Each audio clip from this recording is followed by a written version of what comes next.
hinahamon ka namin, Pangulong Bongbong Marcos,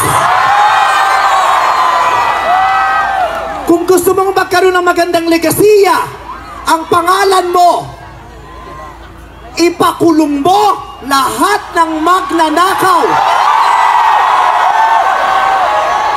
Nakatingin kami sa iyo, Pangulong Bongbong Marcos, at inaasahan ka namin, hindi dahil sa idol ka namin, kundi dahil sinuswelduhan ka namin at inaasahan namin na tutuparin mo ang inuutos namin mga employer mo.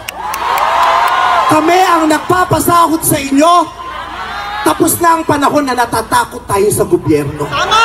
Takutin natin ang gobyerno dahil ang kapangyarihan nasa sa atin, wala sa kanila. Nakatingin kami sa inyo.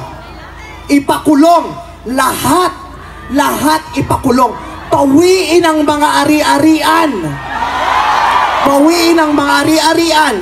Pati atay, i-donate, ibigay ang atay, pati mata, i-donate, walang ititira kasi nga, hindi tayo pwedeng maawa.